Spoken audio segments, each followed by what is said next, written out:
What if the story you've been told about China isn't the full story? For years, Western media has painted China as both a miracle and a menace, a rising giant building cities overnight, dominating industries and reshaping global power. But behind the headlines lies a deeper truth, one shaped by misunderstanding, history, and fear.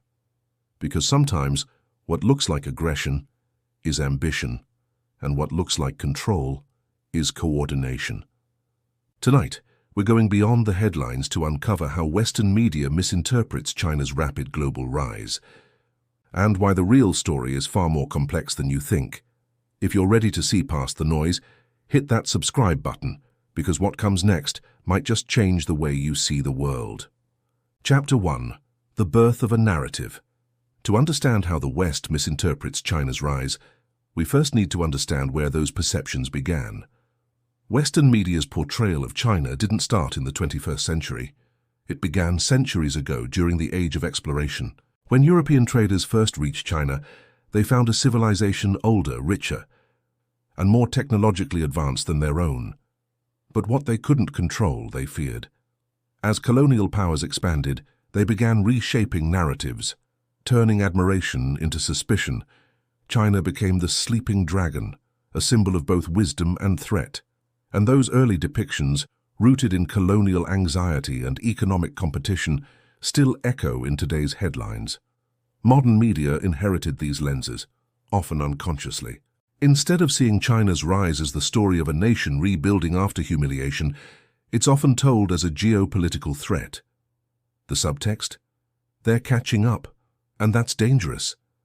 But what if China's growth isn't about domination at all? What if it's about restoration, a comeback centuries in the making? Chapter 2. The Myth of the Copycat Nation. For decades, Western headlines mocked China as a land of imitation, fake iPhones, knockoff brands, copy-paste architecture. But that's only half the truth. While the world laughed, China was quietly evolving from imitation to innovation. Take Huawei, Tencent, or BYD. These aren't mere imitators, they're disruptors. China now leads in 5G technology, renewable energy, and electric vehicle production. In 2024, China became the world's largest exporter of EVs, surpassing Japan. But Western audiences rarely see these milestones framed as progress. Instead, the focus remains on suspicion. How did they get there so fast? The reality: China's speed isn't cheating, it's strategy. The government poured trillions into research, infrastructure, roads, and education. Millions of engineers were trained, and policies rewarded innovation at scale. Yet to Western media, speed equals secrecy, and progress equals manipulation. The copycat myth persists because it's comforting. It allows the West to believe it's still the source of true innovation. But in 2025, that narrative is cracking. Chapter 3. Economics versus Ideology. When Western media discusses China's economy, it often feels like a mix of awe and alarm. China's growth is unstoppable, they say, followed by, but can we trust it? This paradox reveals something deeper. China's success challenges the Western assumption that capitalism and democracy must coexist. How can a one-party state outperform many democratic economies? That question unsettles centuries of Western economic ideology. So instead of accepting that different systems can yield different results, the narrative becomes moral. They're rich, but not free. But here's the twist. Freedom looks different in every culture. In China, collective progress often outweighs individual liberty. That doesn't make one model better, just different. But nuance doesn't trend. Fear does. So the headlines keep rolling. China's debt bubble is about to burst. China's economy is collapsing. Yet year after year, the collapse never quite happens. Why? Because the story of China is about adaptability, not fragility. Chapter 4. The Infrastructure Mirage. Western media often shows footage of abandoned factories and ghost cities, endless towers with no people, highways with no cars. The implication: China builds recklessly. But dig deeper, and you'll find that many of those so-called ghost cities eventually fill up. China builds ahead of demand, not behind it. The philosophy is simple: build the stage before the actors arrive. And in a country of 1.4 billion people, that stage needs to be massive. The West, accustomed to slower, market-driven growth, interprets this as wasteful. But in China, infrastructure is identity. High-speed rail, megacities, and new ports aren't just economic tools, they're national symbols. They tell citizens, we are no longer the factory of the world, we are the architects of it. Yet Western cameras rarely capture that transformation once the cities thrive, because an empty skyline sells a better story than a full one. Chapter 5. The Lens of Fear. Fear sells, always has, always will. And in Western media, China has become the perfect antagonist for an anxious world. Every success is framed as aggression. New tech becomes surveillance, diplomacy becomes influence, and investment becomes control. It's a pattern of narrative framing. When China invests in Africa, it's neo-colonialism. When Western nations do the same, it's foreign aid. The same act, different headline. This isn't necessarily propaganda, it's perspective. Western media, consciously or not, reports through the lens of its own worldview. Democracy, transparency, and individual rights. Anything outside that framework feels other. But understanding China requires stepping outside that comfort zone. The real question isn't what is China doing, and it's why does the West see it this way? Chapter 6. The Battle for Global Influence. China's Belt and Road Initiative, one of the largest infrastructure projects in human history, is often described as debt trap diplomacy. Yet few mention that over 80% of participating nations report net benefits: roads, ports, energy access, and new trade routes. But the term influence in Western media almost always implies manipulation. Why? Because for centuries, global influence was synonymous with Western power.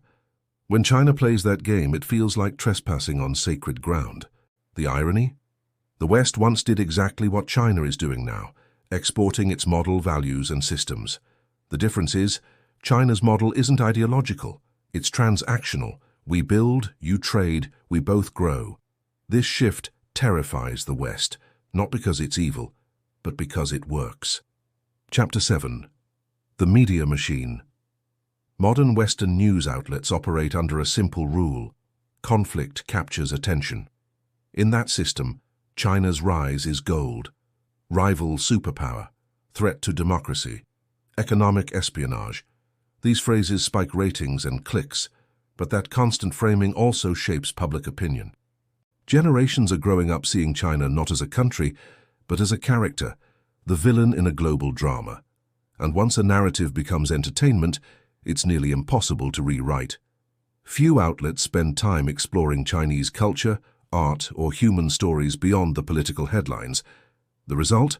A one-dimensional China, powerful, cold, and faceless. Yet inside China are 1.4 billion lives, each with stories, dreams, and struggles that rarely make the evening news. Chapter 8. The New Cold War of Perception.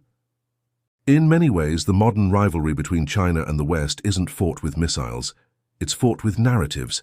Media outlets, social platforms, and governments are all part of a new kind of information war. And here's the catch: both sides do it. Chinese state media often paints the West as morally decaying and chaotic, while Western media portrays China as oppressive and calculating. The truth lies somewhere in the middle, yet few are willing to stand there. The truth gap is growing, and ordinary viewers are left confused. But awareness is the first step. By understanding how narratives are built, we can begin to see both sides, clearly and critically. Chapter 9. Beyond the Headlines. What if instead of choosing sides, we asked better questions? What drives China's ambitions? What fears shape Western responses? And most importantly, what future are both creating for the rest of the world? What if instead of choosing sides, we asked better questions? What drives China's ambitions? What fears shape Western responses? And most importantly, what future are both creating for the rest of the world? Because this isn't just about media. It's about humanity's next chapter. Whether the 21st century becomes one of cooperation or competition depends on how we understand each other now. The West's misinterpretation of China's rise isn't just a media problem, it's a mirror. It reflects how we handle difference, success, and change. Chapter 10. The Future of Understanding. In the end, China's rise isn't the end of Western power. It's the beginning of global balance. The world is no longer unipolar, it's multipolar, and that's not something to fear, but to embrace. Maybe the real story isn't that China is rising, but that the world is finally rediscovering its symmetry. So next time you see a headline about China, pause. Ask, who wrote this story? And what story aren't they telling? Because understanding begins where fear ends.